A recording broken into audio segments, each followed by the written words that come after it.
profound, subtle, wonderful Dharma in 100,000 million eons is difficult to encounter. Now that I've come to receive and hold it within my sight and hearing, I vow to fathom the thus come one's true and actual meaning.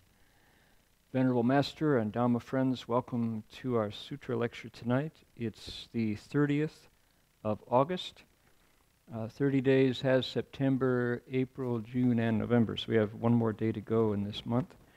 And I promised to tell somebody where to find us online tonight, and I haven't done that, so I'm going to do that now, thanks to the miracle of modern technology. So, those of you who might be listening one way or the other, you want to go to YouTube channel Dharma Realm Live, and you'll find us. We stream on Saturday and then archive and webcast after that.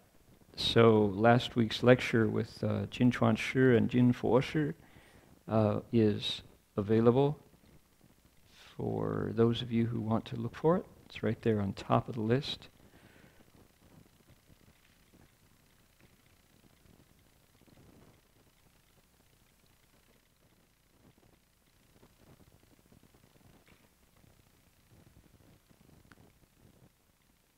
Okay, there we go. As easy as that. And I will say that when I was in Australia, by the way, I'm going to turn this off at this point so that when it rings, and I won't be the one embarrassed, right? So please join me turning off your device. When I was in Australia, I was able to tune in to the lecture as it was happening live, and then also find them archived. So that's quite astounding that the world is linked by these broadcasts. Not so in China. Can't get YouTube in China. More's the pity. Now, please turn, if you will, to the front of your sutra text, right here. We're going to recite the name of the sutra and the Buddhas and Bodhisattvas.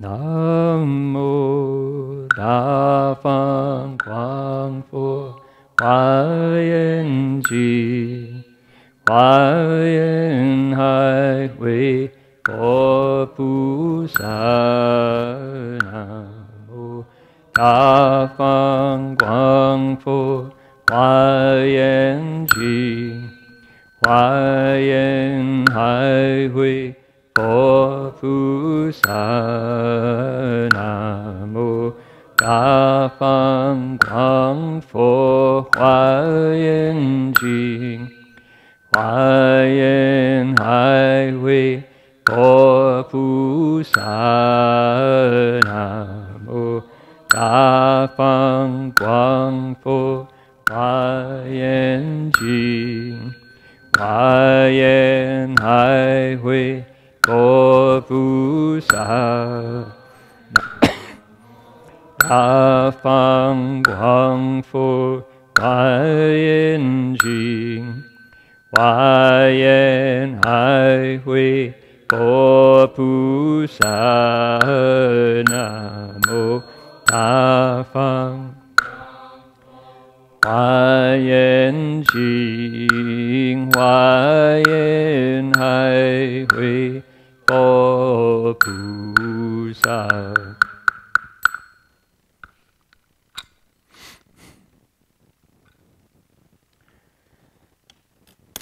Well, first of all, I'd like to say thank you to everybody who has kindly sent your condolences to myself and my family. The funeral for my mother is completed, and all of those necessary details which you never think of in advance have been taken care of. All that's left is the healing part, and that's a long process. And I found myself for the last couple days not able to bring out any noise when I talked. People around me kept saying, "Would you speak up, please?" And looked into that, and I realized that it's just the Chinese say 中气不足, the primal energy that you use to do things like talking and communicating just is much diminished. And I think that's probably it's never the same for any two individuals, but it's like when I put my foot on the gas to do something, that the tank is empty. So nonetheless, I thought it really important that this lecture go on and that I be here, because the decision, the thought about that, Jin Chuansher was perfectly willing to step in and all, but there's a part of lecturing on sutras that is impersonal, if that makes sense. It's bigger than the individual self, bigger than what I want or what I think. It's bigger than the Buddha. It's bigger than the 2.5 millennia of people who have tried to do what the Buddha did.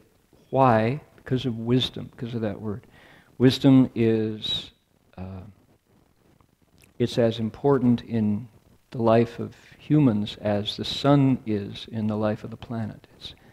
So when an opportunity comes up, no matter what's happening in my life, whether I'm giddy, excited, just full of energy and great light, or reduced, that wisdom doesn't move. It doesn't go anywhere. And the chance to approach it, to try to understand it, is a chance that you could seek for and not get. They say, 求而求不得的机会. It's an opportunity that you could look for and still not get. So that was why I thought it's really important that I be here tonight. And otherwise, you're not going to be seeing a lot of me. I'm going to be hermiting a bit, because that just seems to be the thing to do. I know in China, with the loss of a parent, people would take 3 years to return to that that sense of refilling your 中气, your central energy. And one way to think about it is that's in honor of the one who's departed, but that would be kind of a formality. That would be kind of because it's right. My experience of it is way more organic than that. It's much more about plugging back into the source, and it's beyond opinions or thoughts about it. So anyway, what we're looking at tonight is, please turn to page 6 and 7. 6 is the Chinese, 7 is the English.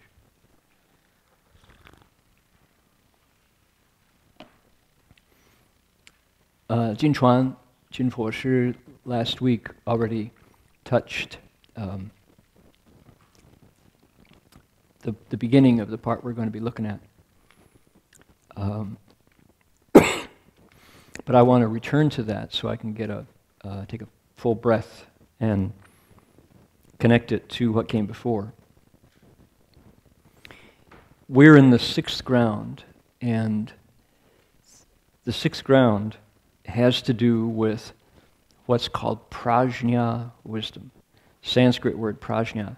It means wisdom that goes beyond ordinary knowledge, wisdom that goes beyond intelligence, wisdom that goes beyond worldly wisdom. It's a wisdom that goes beyond the mind's ability to discern right from wrong, good from bad, up from down, male from female, day from night, all of those dualities that our minds automatically build knowledge around. This wisdom sees all of that and then steps beyond it to look back. Here's the chapter where the Buddha describes that. And I have been working with these texts for nearly 30 years now. 30 years seems like such a long time. And I have never once attempted to explain prajna. That's not out of disrespect for the ability of people who would join me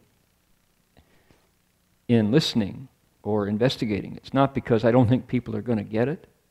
It's not because I think people are not going to get it. It's because I'm not there yet to explain it. It's ironic because when people want to start lecturing on texts, usually they say, well, give me a short one. I'll explain a short text. What do they go for? The Heart Sutra.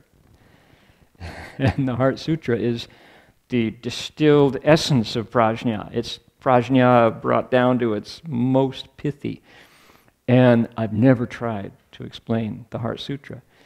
Then they go next for what the Diamond Sutra, because that's pretty much the next shortest after the Amitabha Sutra. The Diamond Sutra is only one step away from the Heart Sutra.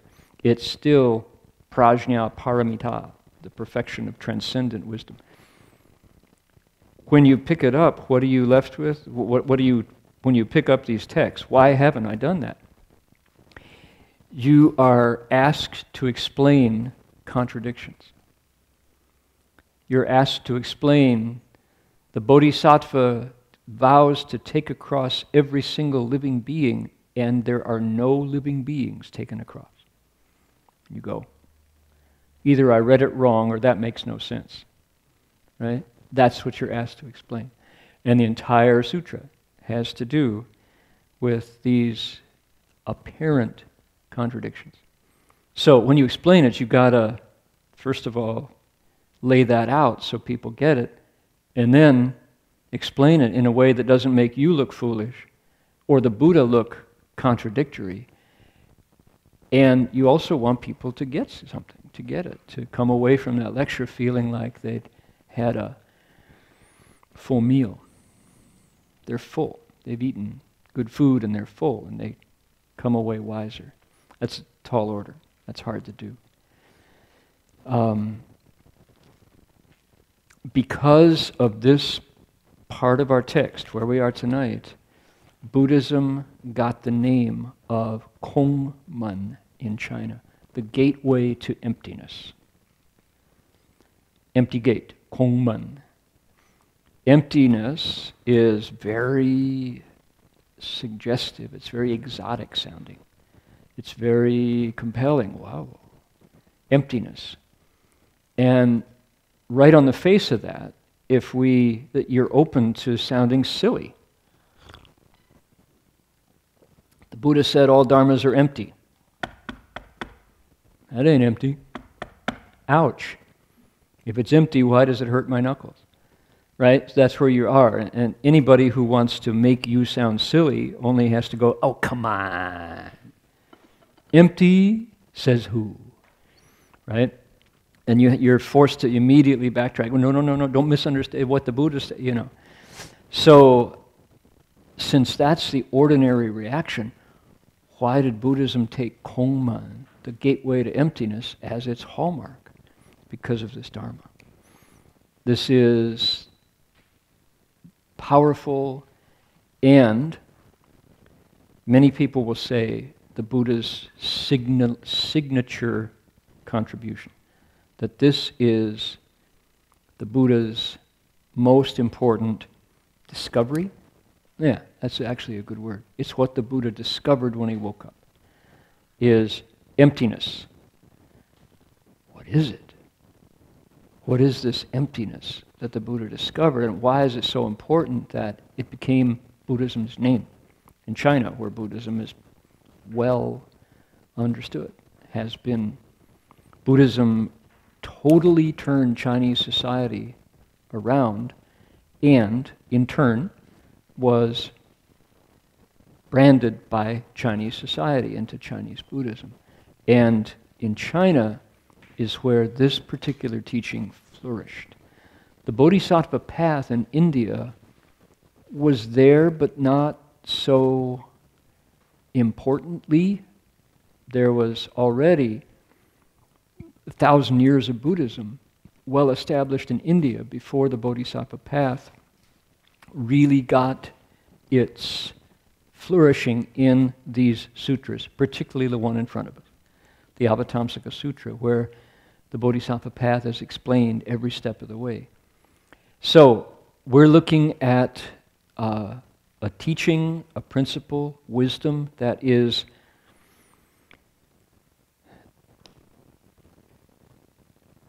you could say reached its most beautiful, profound flowering in the Chinese Mahayana, what is called Hanchuan Fojiao, the teaching of the Bodhisattva path that flourished in China. This is where it got its most glorious explanation, and of that glorious explanation, this sutra is where it's explained most clearly. This chapter is where the Bodhisattva lays emptiness out, and this portion of this chapter, in other words, what's in front of us tonight, is the most accessible explanation of emptiness in the Mahayana. Now some people would say, but wait a minute. How could that be when the largest in length sutra in the Buddha's collection is called the Mahaprajnaparamita Sutra, Da Borojing. It's huge. It's way bigger than the Avatamsaka in length. The answer is yes, that's right. The best explanation of how to approach and master emptiness and the perfection of wisdom is not in the great Prajnaparamita Sutra, it's in the Avatamsaka Sutra's sixth ground. Is that all confusing? Is that way too much information at once? That's right. Let me say it again. The Mahaprajnaparamita Sutra is the longest sutra, but the clearest explanation of how to master the teachings of emptiness, the way the Bodhisattva does, is in our sixth ground. Okay? And this is a very rich sutra. It's a very rich principle, and I'm not going to, now I should say, telling you that I never explained it before, I should say I can't duck this time. I can't avoid it. I can't defer it, skip it, whistle it, dance it. I got to actually explain it this time. I have to go through it. And here's the way I'm going to preface it before we actually touch the text itself. Two ideas. One is emptiness never stays empty. Vacuums fill up right away. There's a Vietnamese translation going on in the balcony upstairs, so don't be disturbed by the sound of another voice. And if you would like a Vietnamese translation, please find your way to the balcony where Ko Hong is translating my English into fluent Vietnamese. So, how do I understand emptiness now, and why do I dare step up to the plate and pick a bat and take some preparatory swings and get ready for the Buddha's pitch to come down the center of the plate? Is it a fastball? I hope so. It's because I understand now that emptiness doesn't stay empty. It fills up right away, if that makes any sense at all. It's the way to approach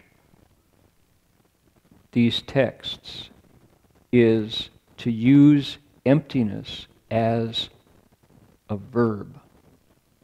You're emptying out. It's not a noun. It's not that things are empty, and that's why that's an invalid objection. You say it's empty? That ain't empty. Yeah, well, correct, it's not. From the point of view of knuckle-hitting glass tabletop. However, if you look into the glass on the tabletop, you can empty that back down to sand molecules fused at high heat. Sand is made of silicon. Silicon has a molecular structure. You analyze that deeper, those molecules are made up of finer and finer components, which ultimately have no permanent cohesion. Empty them out. What about this thing? The thing that was knocking, right? Empty that out easily. It's made of hydrocarbons and earth, air, fire, and water. So you can empty it out. You analyze it back. The problem is, I call that finger and I call that glass tabletop. I have a name for this current temporary cohesion of this stuff. And it's not empty at this instant.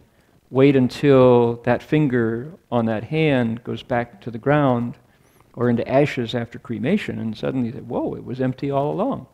I just didn't see it at that moment. So that's one way to approach it, all right, is to say it's a verb. And the Buddha's transcendent wisdom, his prajnaparamita, was able to see it at this minute. He could see knuckle on a hand, and he could see glass, and at the same time, see their earlier manifestation and their future transformation. The Buddha was not limited to this frame of the film going through the projector. He could see the scene before and the scene after. So he said it's empty, ultimately empty. Why? Because of part two, the other thing that I wanted to say about the teaching of emptiness, which is what? It's that there's a historical connection to this teaching, which is that the Buddha explained these texts for 49 years. He didn't explain text. The Buddha taught for 49 years. And these prajnaparamita texts came out in the latter half of the Buddha's teaching career. For 21 years, he explained prajnaparamita, 21 out of 49 of his teaching years.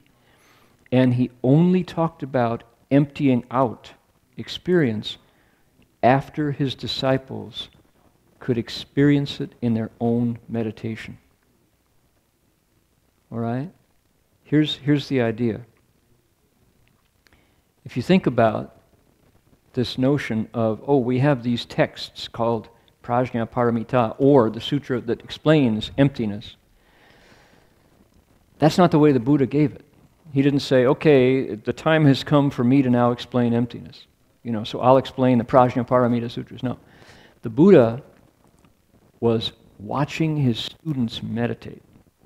He was watching them hold precepts. He was watching them move through their own spiritual discoveries, fight their own battles, face their own fears, deal with their own emotional states and their own one step forward, two steps forward, one step back, progress through renunciation, letting go of their wives, letting go of their fortunes, letting go of their beloved children, their properties, their fame, their reputations, their hope for grandchildren and wealth, watching them deal with all the things that people do as their meditation grows, as their ability to get quiet grows. And at a certain point, the Buddha said, you're ready because your meditation is already giving you stillness that has changed your perception. You don't see things the way you did before. you're ready to take the next step in understanding, quote, reality. You need to know about emptiness. That's where these texts came from. In other words, the teachings of emptiness that we have here are a response to the meditation that was happening with the Buddhist disciples. Okay? Does that make sense? For that reason, I have not jumped into explaining Prajnaparamita texts, because few of the people who come to listen to sutras, including myself, have ever had that experience. Okay? How does that work? What did he say? Let's say you're meditating. Say you've been doing it for a while. And because the quality of your sitting has been getting quieter and quieter, when you sit still, you can feel yourself settle. And the states of mind that arise, instead of being before, where they were like big peaks, deep valleys, and memories of past disasters and anticipations of future excitement, instead of that, which is where we all begin at some point, once you sit still, your mind empties out the garbage. When I was bowing, my mind was emptying out garbage. Every day, every hour, every bow, I was spitting back all the stuff that I had done with body, mouth, and mind. So when you sit still, same thing happens. Up come these memories. Oh, how could I have done that? Oh, boy, I sure wish I had done that. You know, it's just like all your tapes start to play back. And it's not quiet. It's noisy in there. People say, you're just sitting there. How could that be so difficult? Then they sit down, and 5 minutes later, well, I'll see you later. I think I got to go. I can't sit still. Because you're rocking and rolling with all the stuff that you did.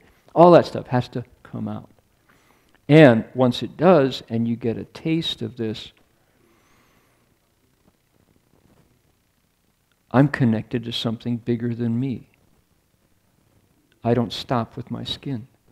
It can be just a flash of that, a taste of it, and you're hooked. You go, what was that? I'm not really alone here on this planet. I'm connected. You have that experience. It can be just a hint of that, and you want that flavor again.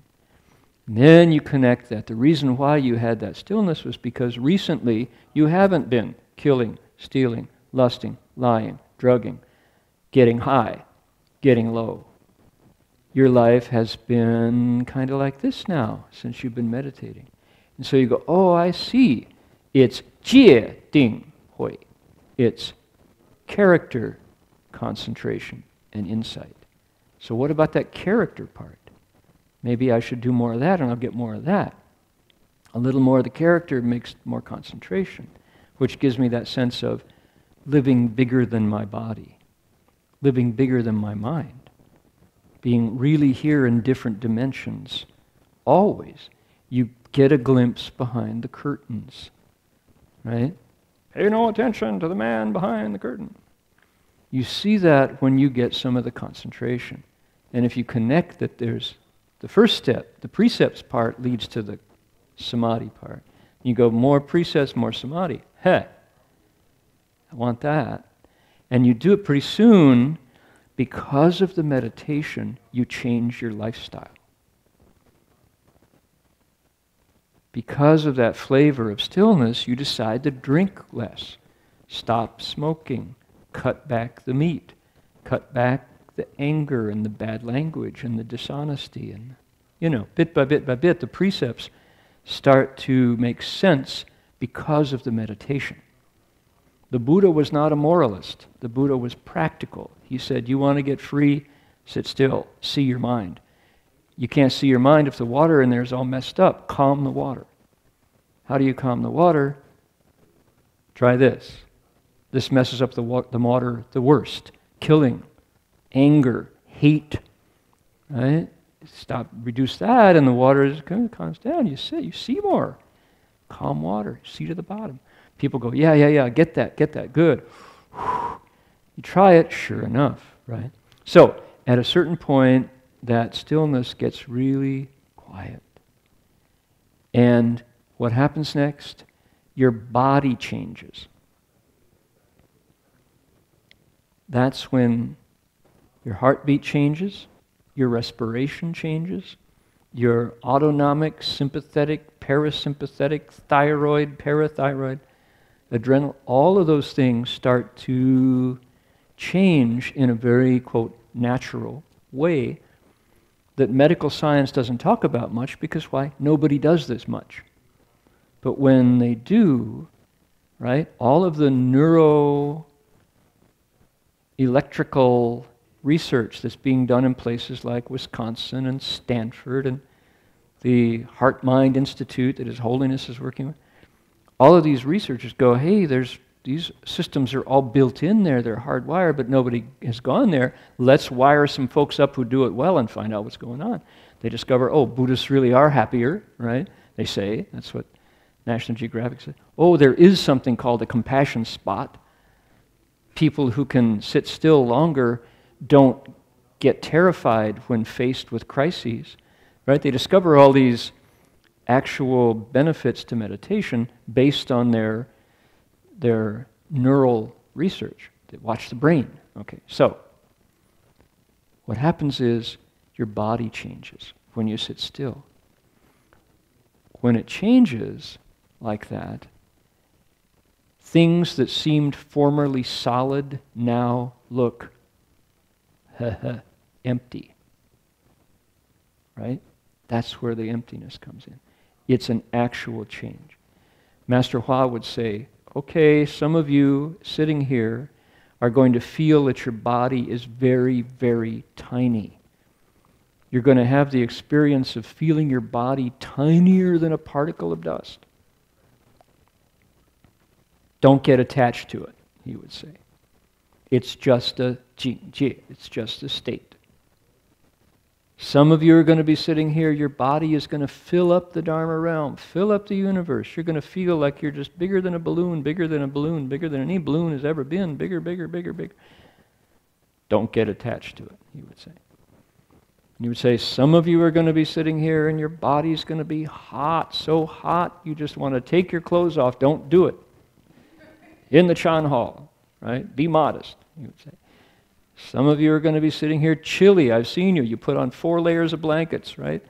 And you're freezing cold, freezing cold, freezing cold. He said, don't eat more because you're freezing cold. Just be patient. It's just a state. Don't get attached to it. Don't get attached to it in 2 ways. Don't love it and want it when it doesn't happen and then get frustrated. And don't be afraid and think you're crazy. This is not a sign that you're enlightened. It's not a sign that you're crazy. It's just a jing-jie. It's just a state. All this stuff can happen when you meditate. You would say, why? Because things are changing inside. Why? He would say, the heat of your samadhi, your sanmei zhenhuo, he would say, the true fire of your samadhi is changing the bonding of what seemed so solid.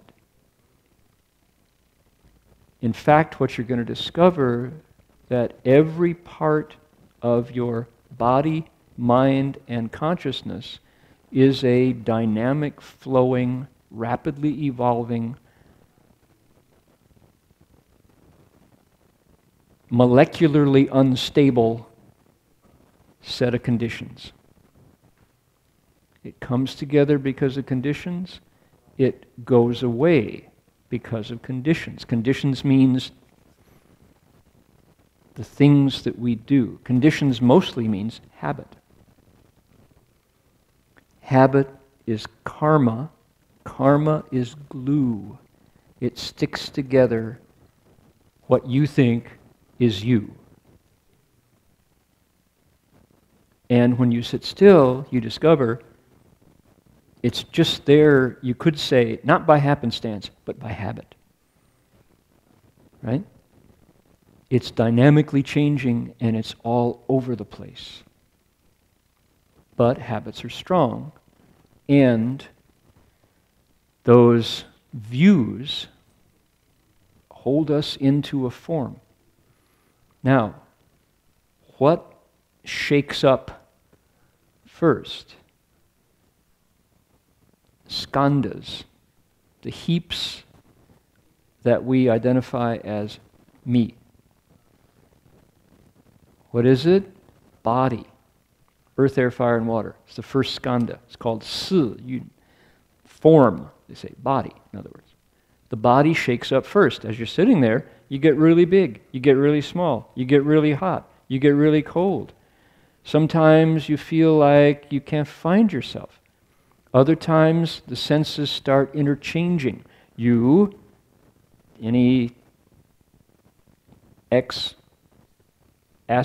users will identify that you see sounds, you hear colors, you feel flavors, right? Synesthesia, your six senses start to interchange.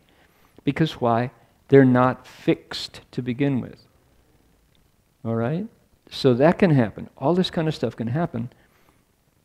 He would always say, it's only a state, don't get attached to it, don't be afraid of it, don't think you're enlightened, don't love it and want it, and then if it doesn't come, you get frustrated. Because why? It's just a state. When lunch comes, you still have to go eat. That's what Shifu would say. What goes next? Feelings starts to shake up. Feelings start to shake up with your meditation, and you have all kinds of states arise. What goes next? Thoughts are not what you knew them to be. Then autonomic processes, the what's called the activities, the samskara is a Sanskrit word, lots of different translations. Finally, consciousness itself shakes up. Body, feelings, thoughts, samskara, those deeper mental functions, consciousness, all are seen at that point, because of your meditation, to be temporary composites of conditions. It's not real. It's not solid. It's not you. It's really impersonal. It just comes from what we do. Okay? Shifu would say that kind of stuff. Okay, so I'm going to pull back out of my Chan Master talk, right? So, whoa, you sit still and all this stuff happens.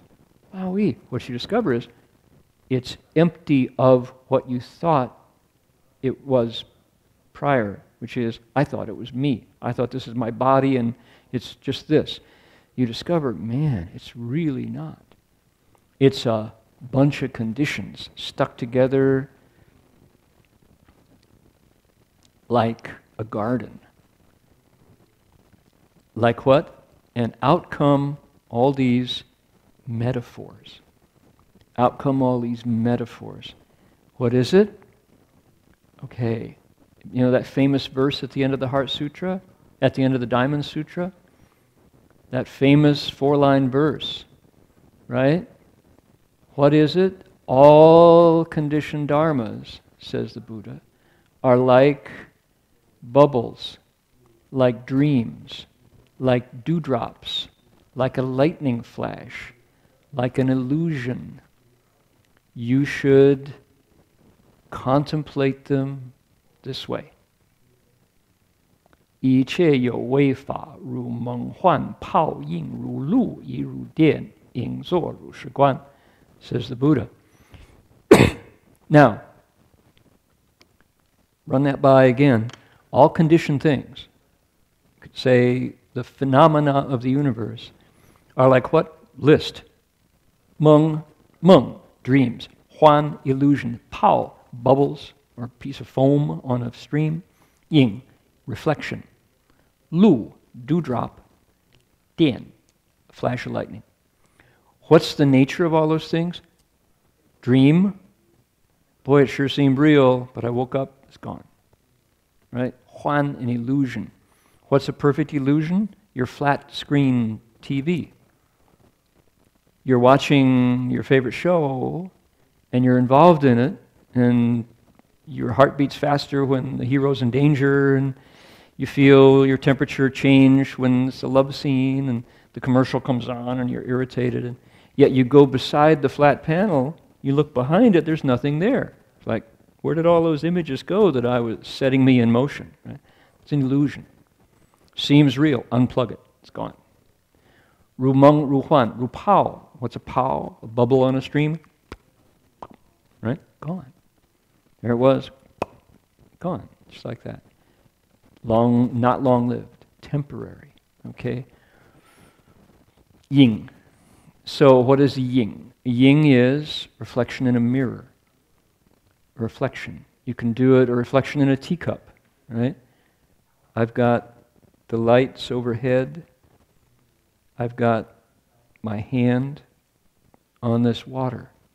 So, is it real? No. No, it's not. Not real. So, but it sure seems that way to my senses. Rulu, dewdrop. Dewdrop, go out tomorrow morning, there it is on the blade of grass, wait an hour, gone. Dian, flash of lightning. Sitting in the Detroit airport, waiting for the plane, and the sky was black and purple and dark, dark gray. And across the fields of Michigan came this thunderstorm, a real Midwestern thunderstorm that we don't get out here in California. And oh my gosh, first was a big boom, and then was this, wow, these lightning flashes that came from way up high, way down, and smashed into the runway. And everybody in the waiting room went, ha! Like that. And then it happened again, and there was this crack. I mean, that was a storm with teeth. It had dignity. That was a thunderstorm worthy of Midwestern weather. And the planes just, all the planes lined up, 10, 12 planes in a row. And then you couldn't see them. Between you and the planes was this wall of water. Couldn't see it. You know. And the lightning, I mean, it must have been a mile up from the way down to the ground. And like that. And then, gone. Dries up. First plane, second plane, third plane. A Midwestern thunderstorm. It lasted about 30, 40 minutes. And planes are flying again. But the power of that lightning is still in my eye. I can still remember it. And this happened, you know, just the other day. So, over. Contemplate them thus. Right? So, the Buddha selected those facets of our reality.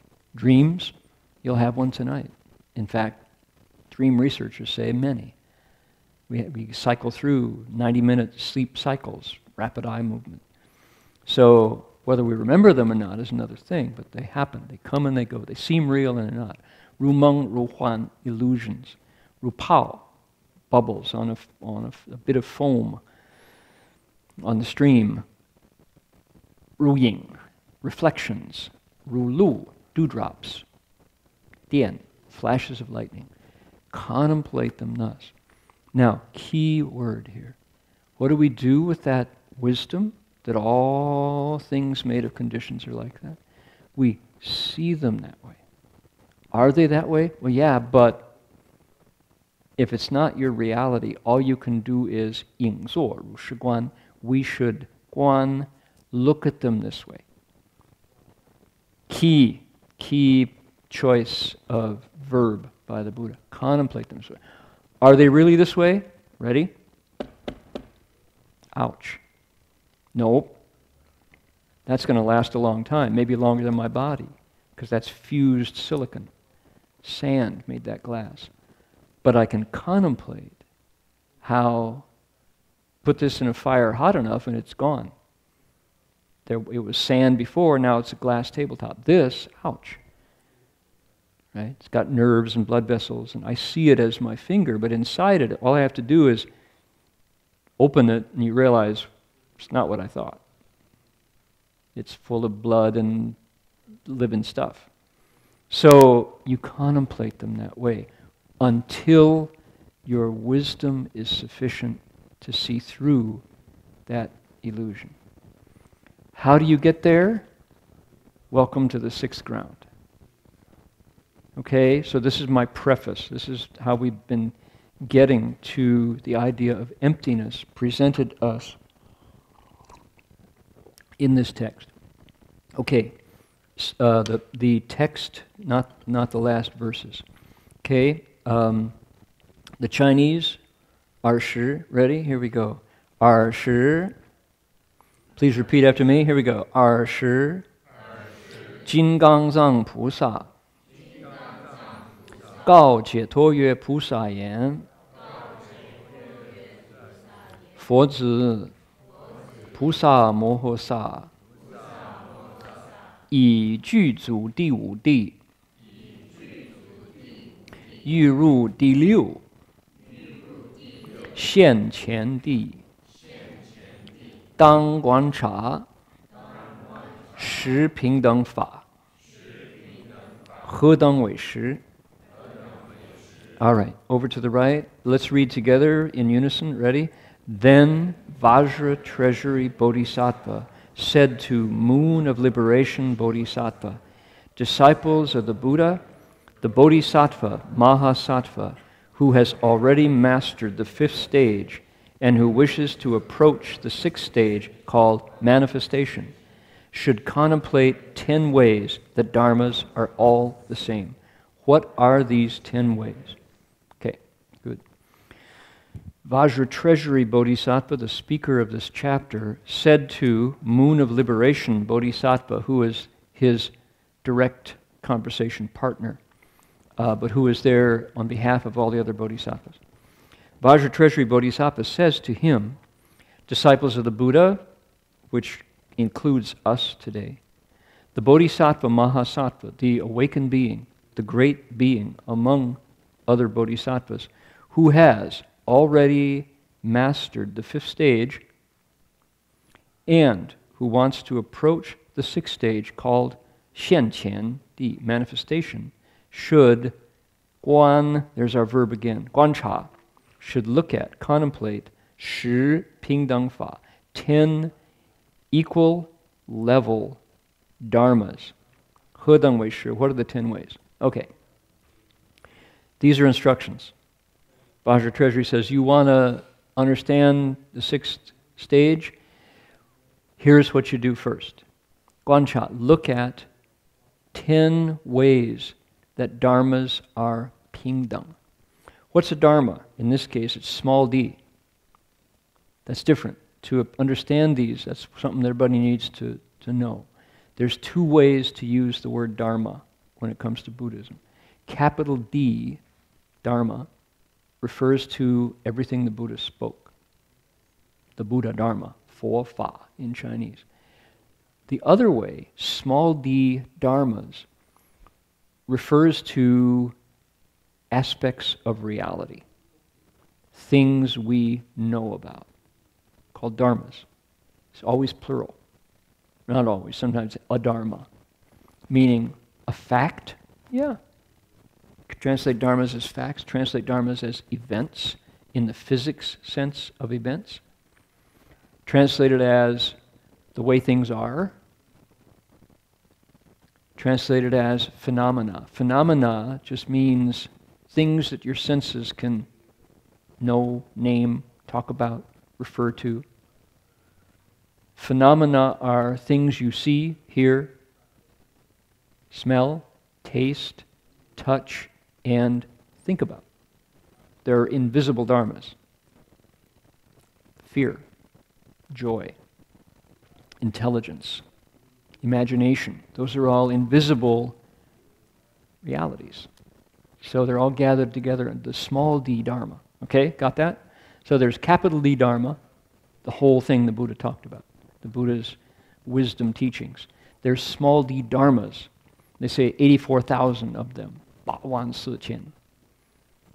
千罗万象. There's myriad things. Those are all called dharmas. Okay, got it? So, Bajra Treasury says, take a look at how everything is the same. All things that your senses can know are pingdung. So what is this pingdung? That's really key to understanding what this is talking about. Pingdung can mean equal. This equals this. It can mean the same. This is the same as that. They're the same. 3, it can mean identical. What is identical? Well, in English, these 3 ideas, they're 3 different shades of the same point, which is what? We're talking about knowledge. Knowledge asks, what is it? Right? What's that? What is that? One of the answers to that question can be, oh, it's just like that. If you don't know exactly what it is, you relate it to something else that you already know, and then you know the first thing that you didn't know before. Okay? They're the same. So it's a way of getting knowledge. This yellow rose, is it the same as this snapdragon? Is this a purple? Not quite. I don't know what the purple... Can you give me an analogy for what this... What is this flower? Is it an anemone? Is that a purple anemone, maybe? No? Do we know what that is? Yeah.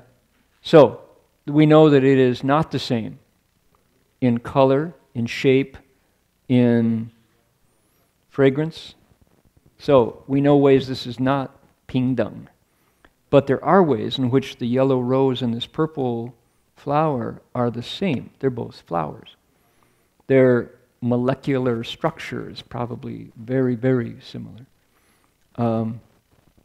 Like that. So, you get it.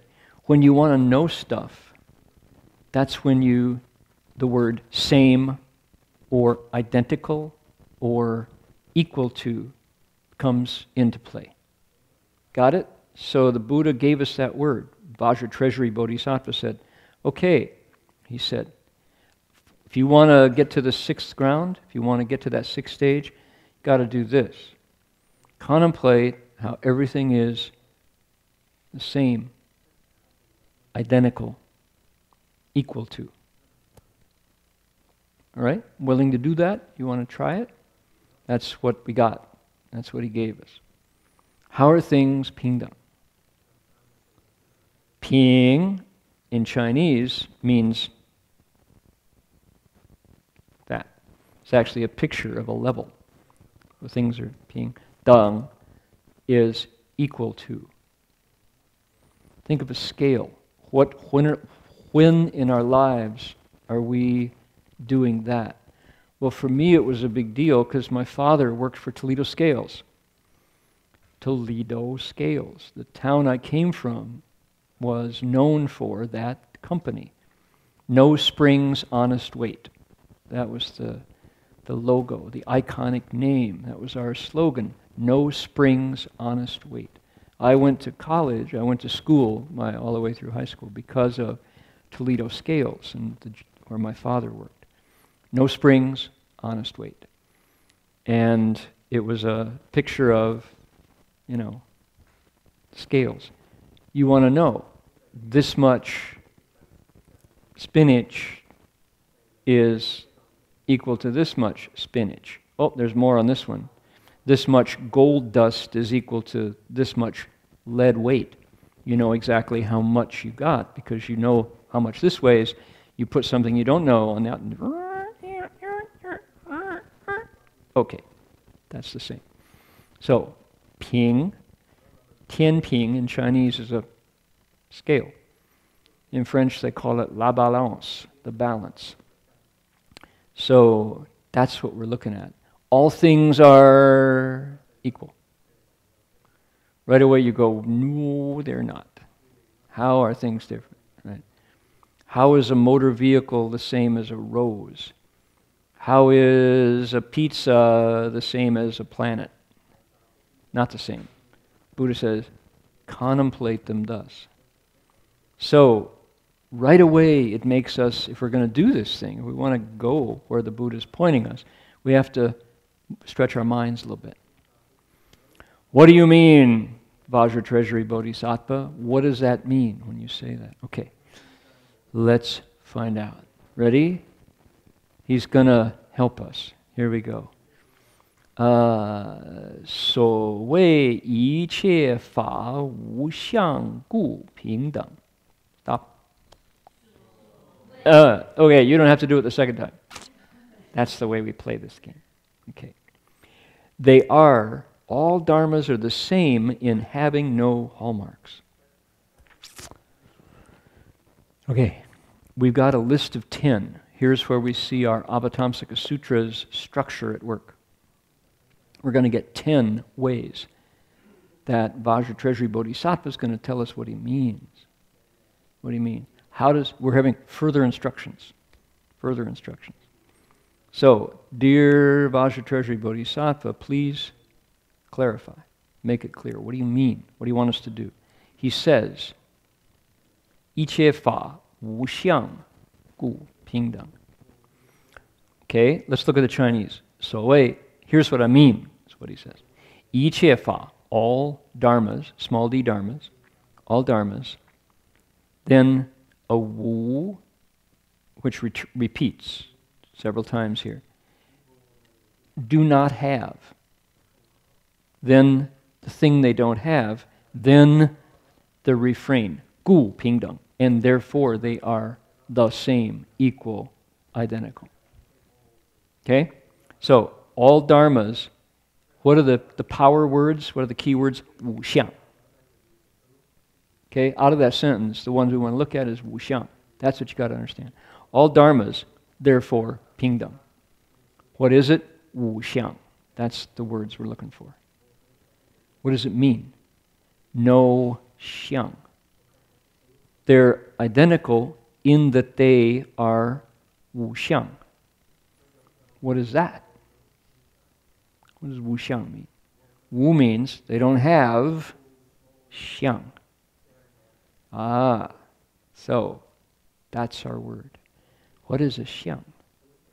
That's the Chinese character, which means, we translated it as hallmarks. What's a hallmark? Well, Hallmark is a greeting card company. We know that much. All dharmas have no greeting cards. Therefore, they are equal. No. That makes no sense. So, what is a hallmark? That word is sometimes translated as characteristic. Does that help you? All dharmas have no characteristics.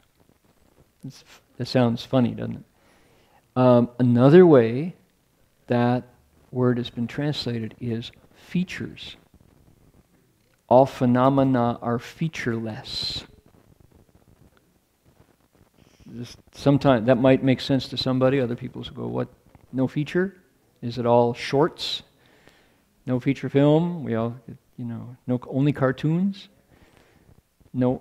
That's not it either. So these words are powerful, and they bring up resonance and echoes in our mind. So what does it mean? Wu xiang. Here's the way I approach it. And see if, maybe you sitting right there, or someone who's online right this minute, will be able to get this in a way that will unlock it for the rest of us. What is a xiang? A xiang is something our senses know. Things that our senses can know. Okay? Eyes.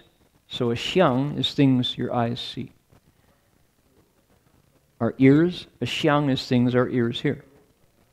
So objects of the senses are xiang. If you can't know it, it's got no xiang. Okay? What else? Nose, tongue, body, and key, mind. Because there are dharmas that are objects of mind. In other words, things I know. Language, there's an object of mind. Where do you know language? How can you tell what I'm talking about? Not in your eye, unless I go, see, this one right here. Then your eye knows language. But without that, if you close, these are all, have words on them. Find a surface that has no words and your eye doesn't get language. Okay? So that's a xiang, is an object of mind. Language is also an object of the ear, because we're here, right? Do you know language with your skin? Braille. Somebody goes like this, you know. So, xiang are things your senses know. Things you can cognize, things of which you are cognizant. Cognosis, gnosis, Greek, Latin for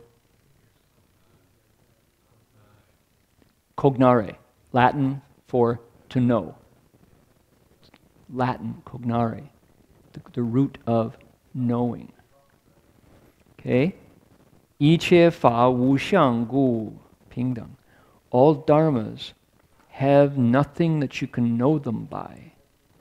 Therefore, in that quality, they are the same.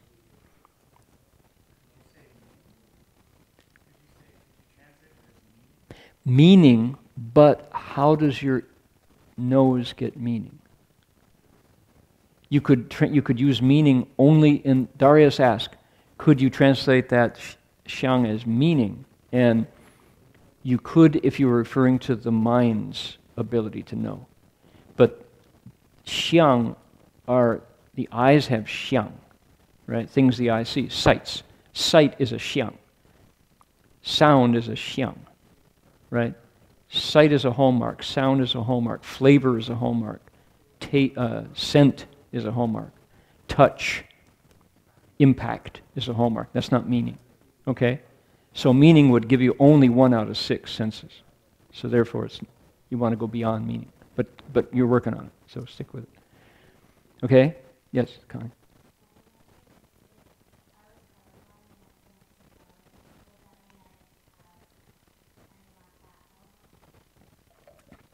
Glaucoma? Was that what you said?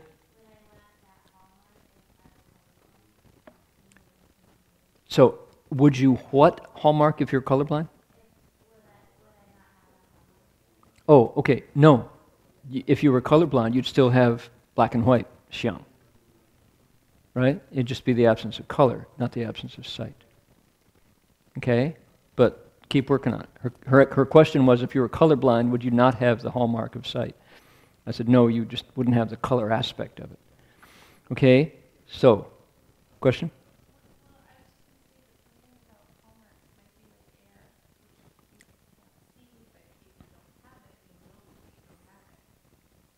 Okay, no hallmarks might be like air, and yet you can have it in a vacuum. There'd be no air.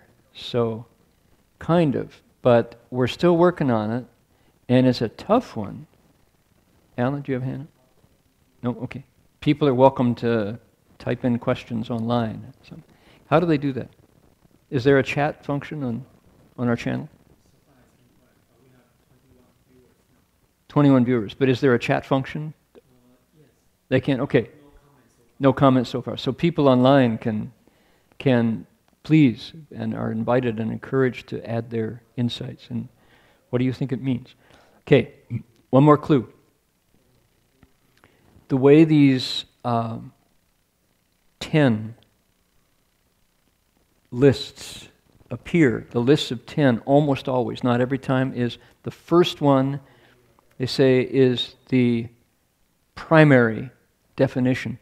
The other 9 are derivative or secondary. They kind of fan out from the first one. So that's why I stopped with that one instead of giving you all 10. It's all dharmas are the same because why? Wuxiang, they got no hallmarks. The next 9, no substance, no creation, no destruction, they pretty much are further definitions of that first one.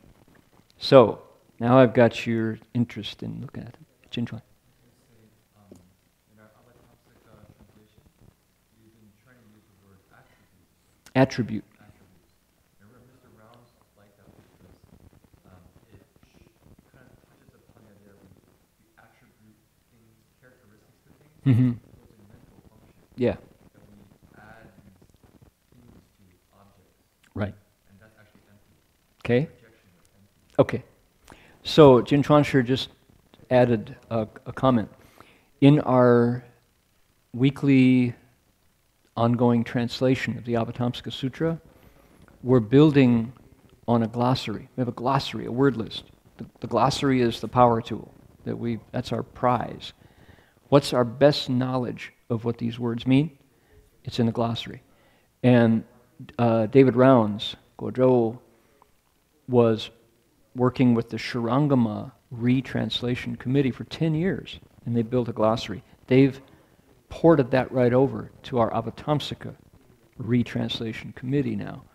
And Jin Chuanshi said the word that we're using currently for xiang, for this Chinese word, is not characteristics or hallmarks, but attributes.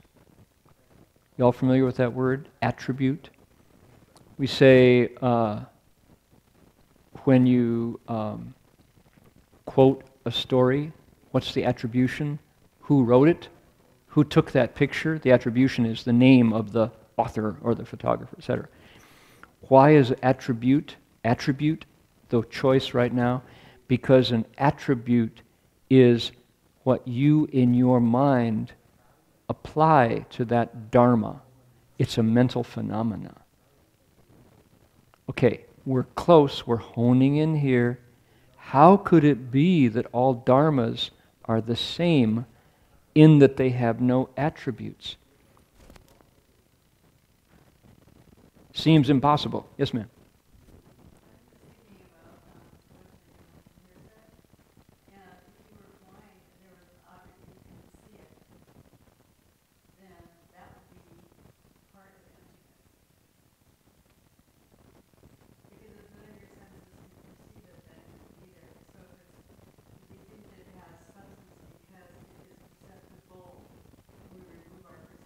Mm-hmm. Mm-hmm. Well, shut your eyes. Just close them.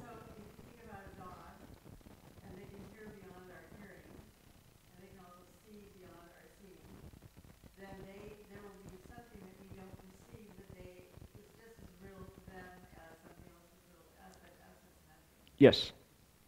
So if it's colored ultraviolet and it has a sound that is beyond our sound perception, Mm-hmm.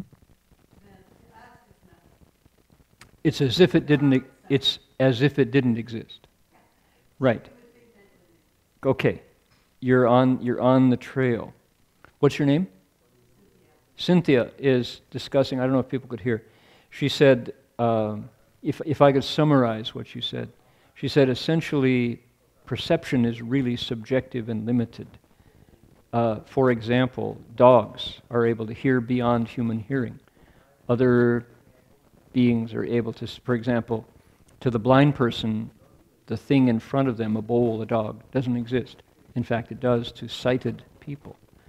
So, what my conclusion from Cynthia's comment is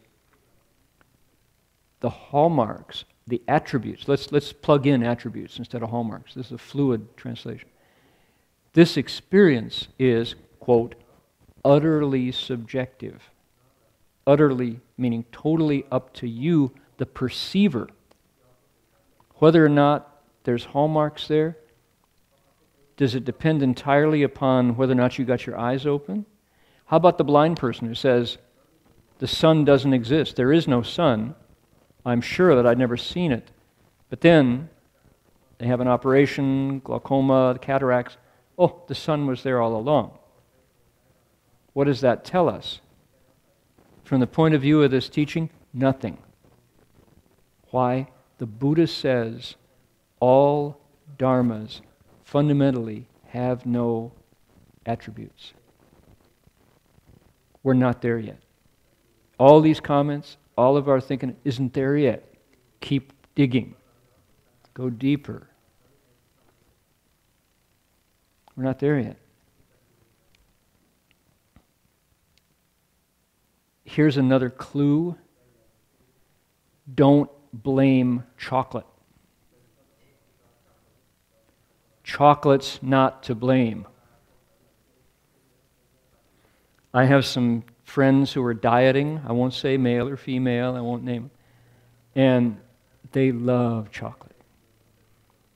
And they know they shouldn't. So what do? They break their chocolate into tiny pieces and go, I'm not really eating it. It's really tiny. You know, little tiny piece of chocolate. And they have this love-hate with chocolate because they're like, damn this chocolate. I can't stop eating these tiny pieces.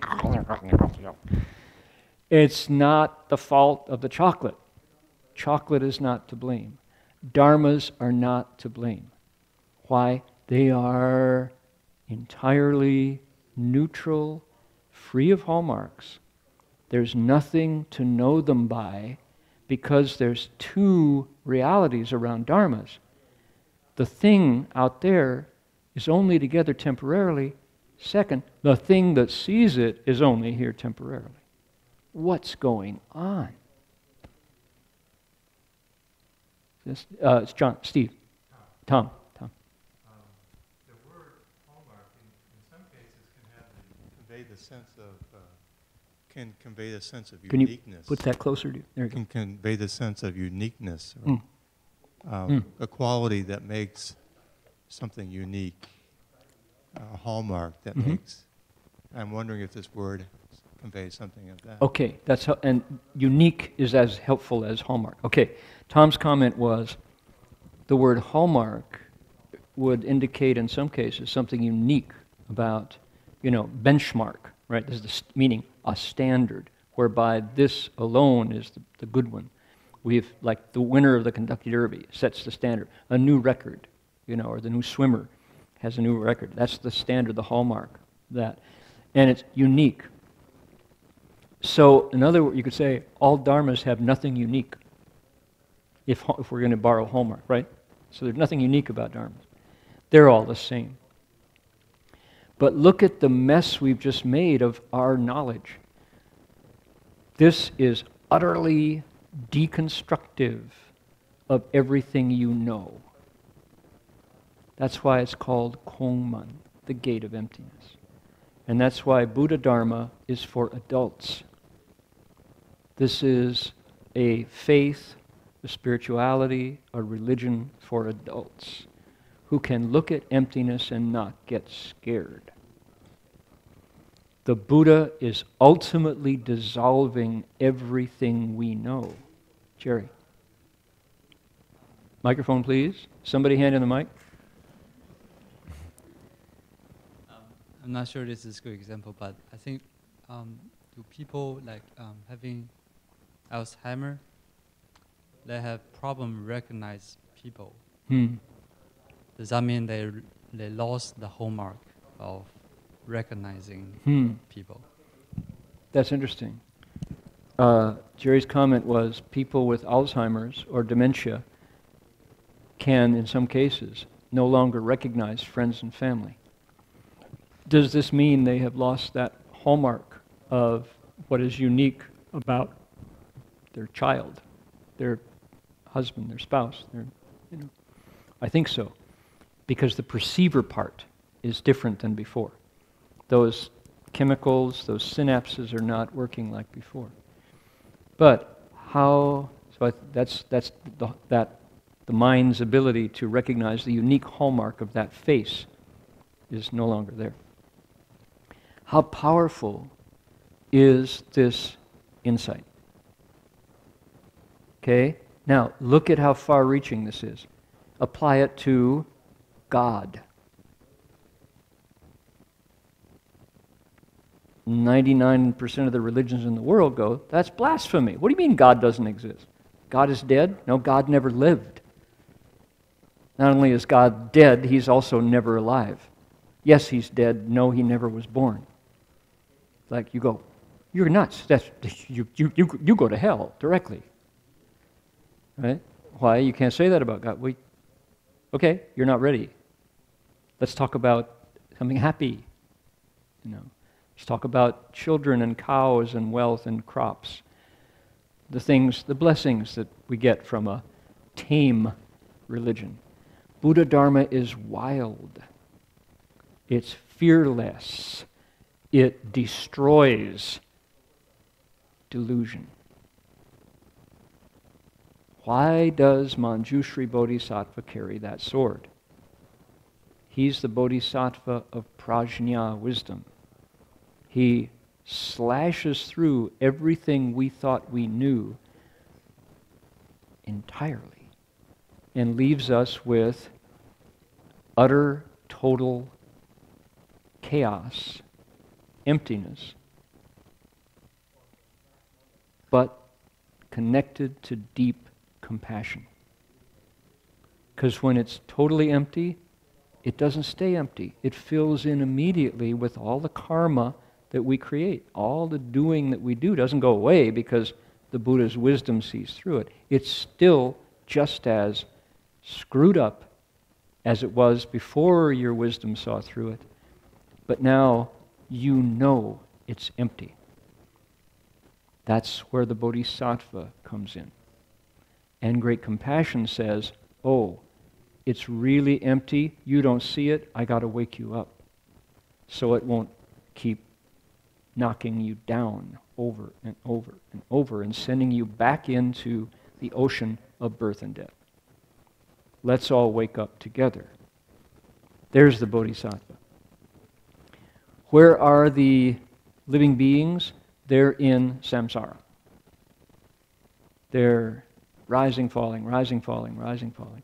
Pursuing pleasure, running from pain. Pursuing pleasure, running from pain. Pursuing pleasure, running from pain. Not only one lifetime, but lifetimes. Okay? Where is the arhat? What are called in the Mahayana, chung.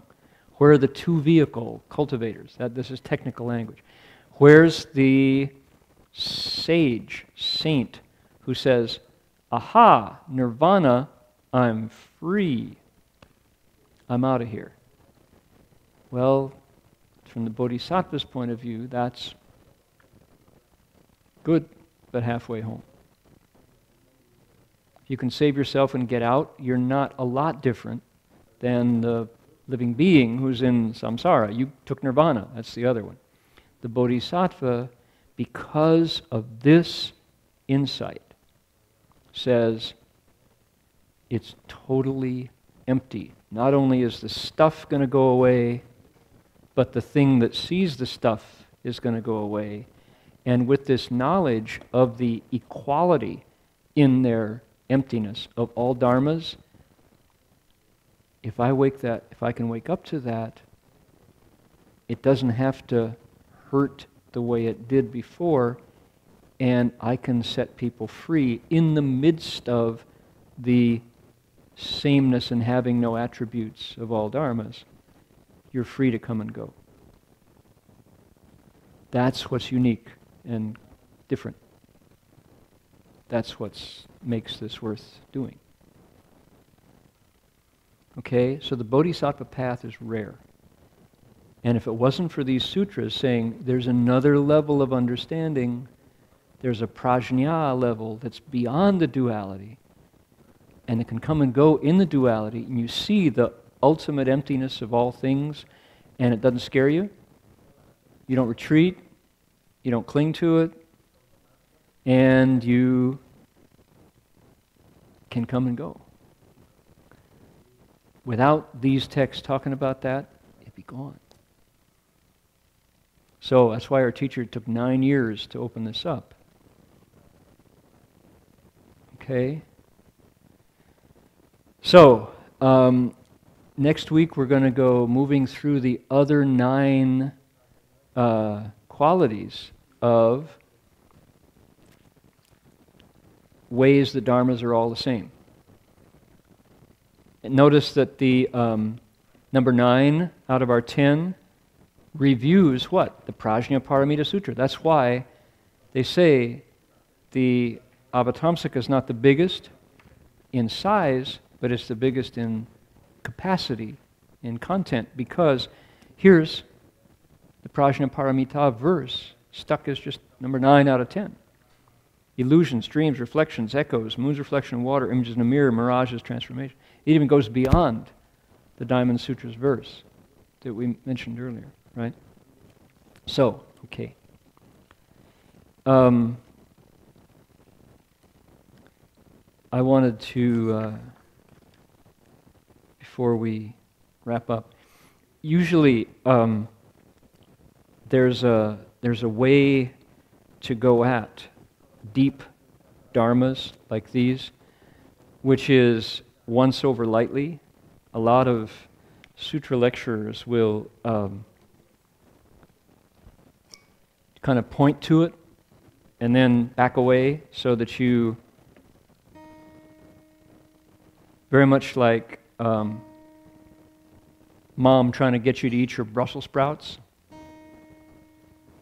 They'll say, you know, eat your spinach. I hate spinach. If you eat your spinach, you get some ice cream. All right, but only one piece. All right. So, because the kid hates spinach, but mom wants him to get some down his stomach,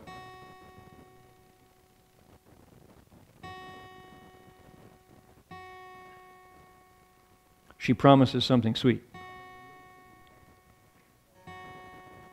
That's one way people lecture prajna. They put a candy coating on it.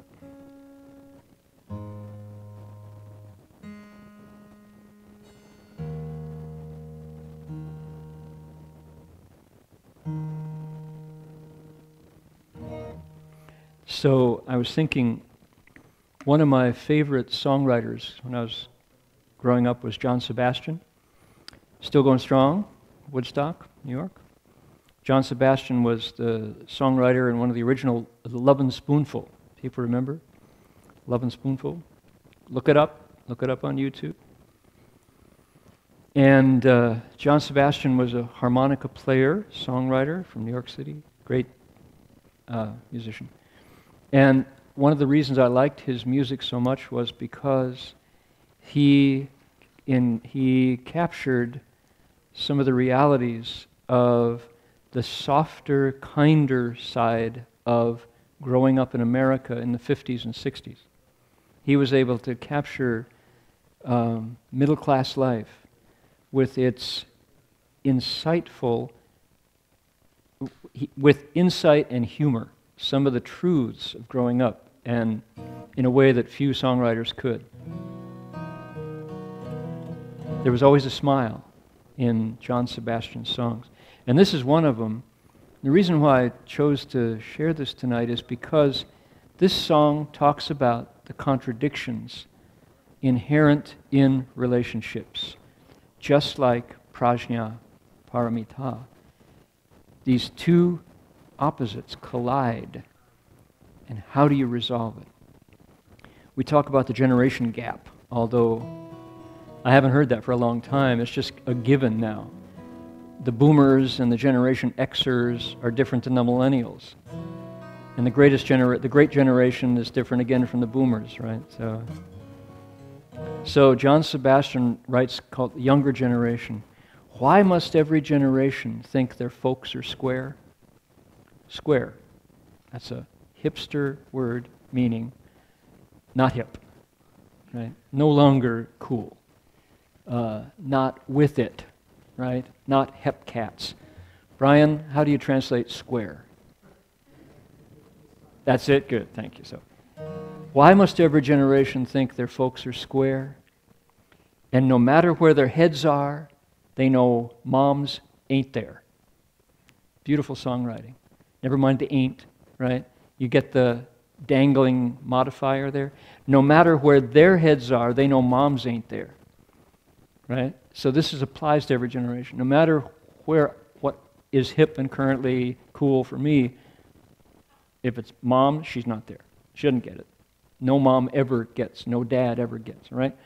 Because I swore when I was small that I'd remember when I knew just what was wrong with them that I was smaller than. Right? Really beautiful songwriting, deliberately dangling the modifiers. Because I swore when I was small I'd remember when I knew just what was wrong with them that I was younger than, okay? Who I was younger than. So here's John Sebastian remembering childhood and saying, remember when I was a kid, I knew that when I grew up, I was going to remember what I hated about my parents. Right? Of course, we forget. But it's the beautiful truth of childhood that we grow up and forget. Next verse. Determined to remember all the cardinal rules. I'm sure I was going to learn the rules, right? Like sun showers are legal grounds for cutting school. As a kid, if the sun's shining, it means you have permission to not go to school today because the sun was so beautiful. Sun showers. Determined to remember all the cardinal rules, like sun showers are legal grounds for cutting school. I know I have forgotten maybe one or two, but I hope that I recall them all before the babies do, because I know he'll have a question or two. Okay? So, in other words, the song is written from the point of view of an expectant father who is trying to recall the truths that he knew when he was a kid. Why? Because he's got a child coming. And he wants to remember all his kids' realities, so when his kid comes, he'll be hip to what he remembered back then, right? So it's a beautiful retrospective and revisiting of that state of childhood. That's John Sebastian's songs are always like that. Why must every generation think their folks are square? No matter where their heads are, they know moms ain't there. For I swore when I was small, I'd remember then what I remember when I knew just what was wrong with them, who I was younger than, smaller than. Determined to remember all the cardinal rules, like sun showers are legal grounds for cutting school. I know I have forgotten maybe one or two, but I hope that I recall them all before the babies do, because I know he'll have a question or two. I know she'll have a question or two, like verse 3. Hey, Pop, can I go ride my Zoom? It goes 200 miles an hour suspended on balloons. And can I put a droplet of this new stuff on my tongue? Oops. Imagine puff. Who's laughing? Only people who were alive in a drug culture are laughing, right? What? Hey, Pop, can I go ride my Zoom? The kid's got an imaginary bike that can go 200 miles an hour suspended on balloons. Well, that's innocent and sweet. And can I put a droplet of this new stuff on my tongue? Meaning, can I experiment with LSD or mescaline or other substances, right? And you go, oops, wait, what? The first is okay, that's not okay. Full stop, right? Imagine puffing dragons while you sit and wreck your lungs. And I must be permissive, understanding of the younger generation. That's the theme of the song. Okay. In other words, he's looking back, remembering when he was raising hell. And what if his kid comes out and starts to do destructive things? What's the dad going to do? Okay? So suddenly it gets deep and real. Okay? And so verse number 4. And then I'll know that all I've learned, my kid assumes. All of my hard-earned knowledge for the kid is just everyday stuff. Then I'll know that all I've learned, my kid assumes, and all my deepest worries must be his cartoons. The things that I'm so upset about, the kid is like, nah, no big deal, right? And still, I'll try to tell him all the things I've done relating to what he can do when he becomes a man, and still he'll stick his fingers in the fan. Right? So how futile is the knowledge of age an experience. Because why? The kid, like every generation, wants to have his own experience. So the dad's like, I'll try to tell him all the things I've done relating to what he can do when he becomes a man. And the kid goes, thanks, Dad. Oh! Sticks his finger in the thing. Verse 5. And, hey, Pop, my girlfriend's only 3. She's got her own video phone. And she's taken LSD. And now that we're best friends, she wants to give a taste to me. What's the matter, Daddy? How come you're looking green? Could it be that you can't live up to your dreams? Isn't that good? That's the end of the song. Right? So, let me run that lesson through. Hey, Pop, my girlfriend's only 3. Yep, 3 years old and you got a girlfriend? Right? She's got her own video phone. This is before video phones even existed, right? John Sebastian, like, she's cool. She's got her own, like, stuff. And she's taken LSD. And you go, full stop. This was innocent and cute. Now it's what? She's taking illegal substances, a 3-year-old girl. And now that we're best friends, she wants to give a taste to me. Big crisis for the parents, right? What's the matter, Daddy? How come you're turning green? You, the hippie. You, the beat generation. You, the wild bunch. Now, you're the dad. You're trying to limit my freedom? Could it be that you can't live up to your dreams? Yes. I must be permissive, understanding of the younger generation. The contradictions of parenthood. Right? It's called The Younger Generation. Isn't this a wonderful song? There it is. How do you solve it? The dad, the mom say, no, you cannot take LSD. I permit it. Why? Because I say so. You're just as permissive, you're just as repressive as my father was. Right?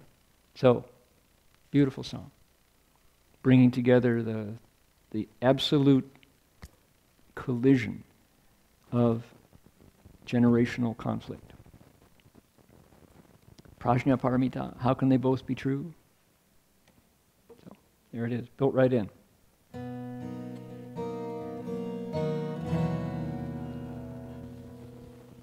So, I've introduced you to John Sebastian tonight, I hope.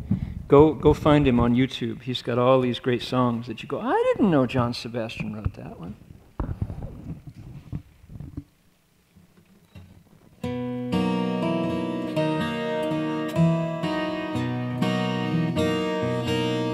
Why must every generation think their folks are square? And no matter where their heads are, they know moms ain't there. 'Cause I swore when I was small that I'd remember when I knew just what was wrong with them, who I was smaller than. Determined to remember all those cardinal rules, like sun showers are legal grounds for cutting school. I know I have forgotten maybe 1 or 2, but I hope that I recall them all before the babies do. And I know he'll have a question or 2. Like, hey, Pop, can I go ride my Zoom? It goes 200 miles an hour, suspended on balloons. Can I put a droplet of this new stuff on my tongue? Imagine puffing dragons while you sit and wreck your lungs. I must be permissive, understanding of the younger generation.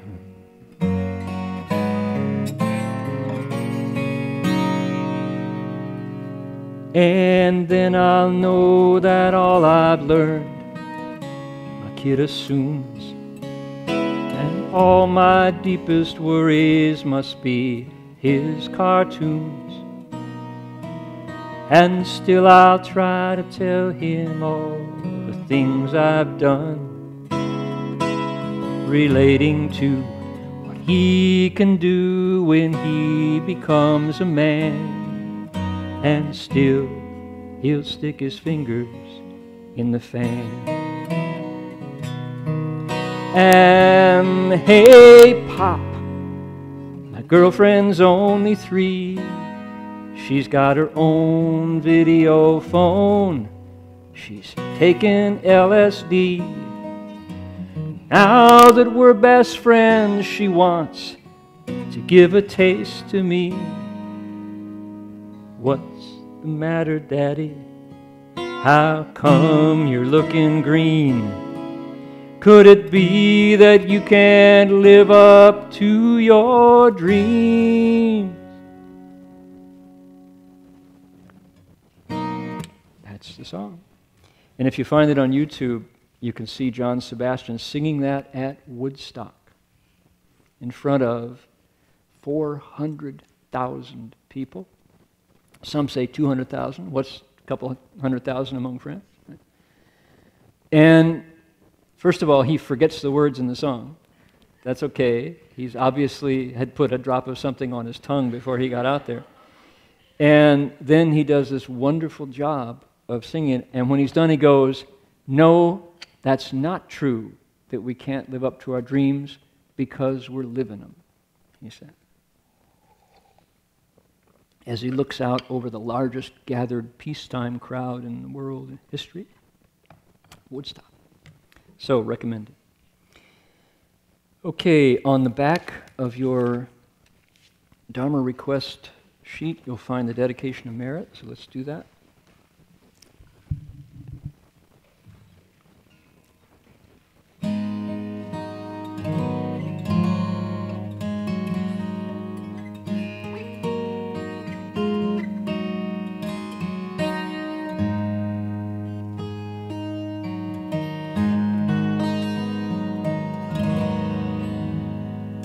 Please make a wish before you dedicate, and that's how it works.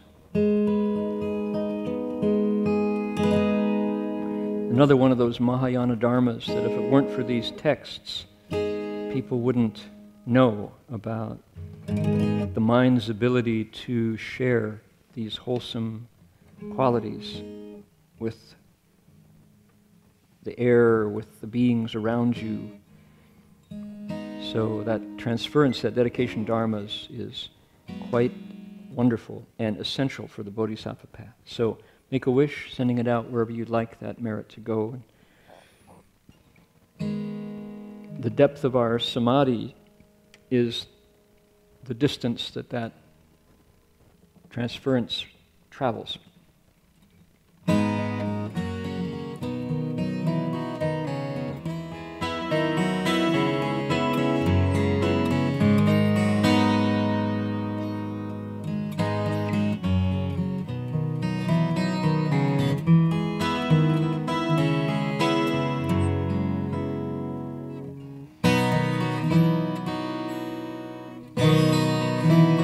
May every living being, our minds as one and radiant with light, share the fruits of peace with hearts of goodness, luminous and bright. If people hear and see, our hands and hearts can find unity. May their minds awake to great compassion, wisdom, and to joy. May kindness find reward. May all who sorrow leave their grief and pain. May this boundless light break the darkness of their endless night. Because our hearts are one, this world of pain turns into paradise. May all become compassionate and wise. May all become compassionate and wise.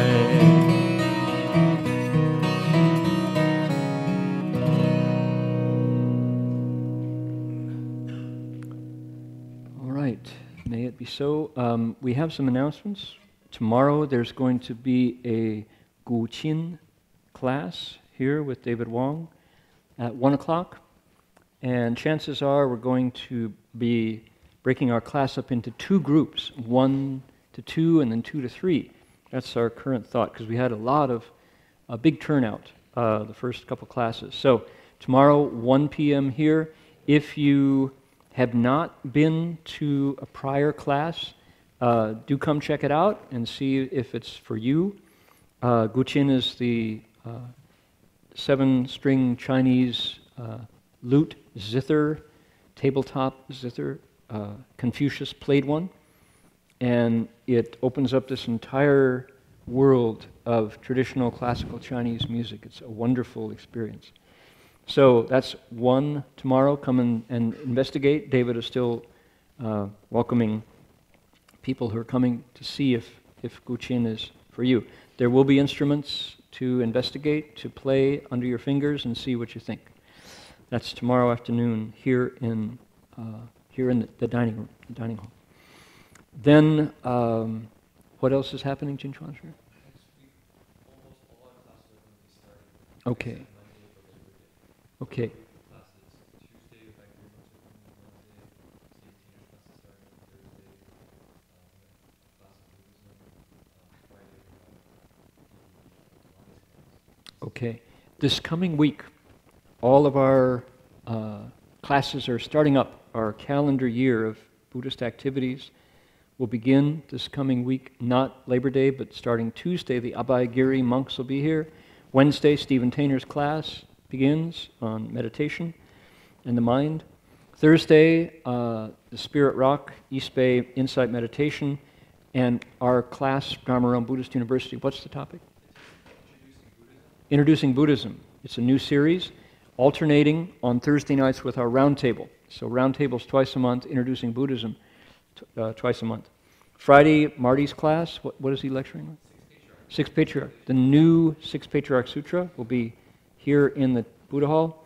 Saturday will be our gathering in the morning for cultivation of the Great Compassion Repentance or the Universal Door chapter, followed by veggie lunch, followed by Buddha recitation, meditation, and then our lecture.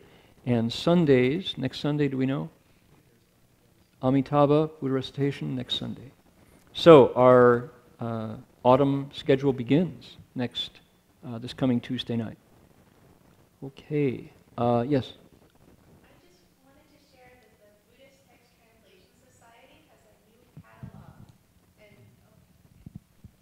I just wanted to share that the Buddhist Text Translation Society has a new catalog, and you can find the text at buddhisttext.org. Great. We have a whole new catalog for BTTS. BuddhistTexts.org. Plural, right? Buddhist, B-U-D-D-H-I-S-T, texts, T-E-X-T-S. BuddhistTexts.org is online with all of our, it's a new website with all of our published works to date on there. So do check it out. Any news at Tiance to share with everybody? Sales, pu'er tastings. Anyone who comes to the monastery is on our guest list, so you have a free pot of tea anytime. Anybody? Oh, you heard that here. Whoa, I felt that go through the room. Anybody who comes to the monastery is on the Tiance Tea Shop guest list, and there is a free pot of tea waiting for you. Ask for Darius. Knock 3 times and ask for Darius. All right, that's generosity, in fact. Okay. Yes? So Alan. The newsletters of the BDTS also just released 1 or 2 weeks ago. It's on the same website. Okay, BuddhistTexts.org has the BTTS newsletter that was published 2 weeks ago. You'll find that there. Okay, 识道之进，非道之退，在善而从，无善而改. See you next week.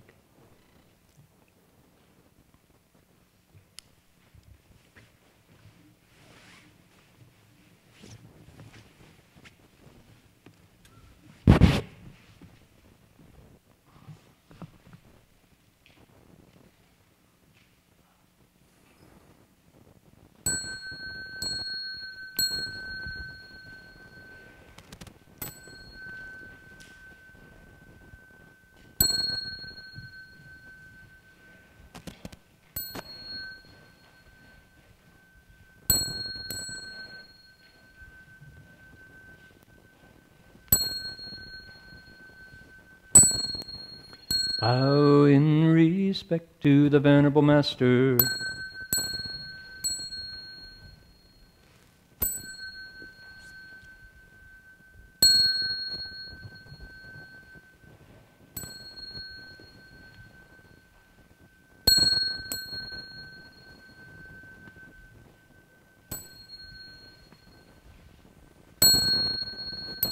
Namo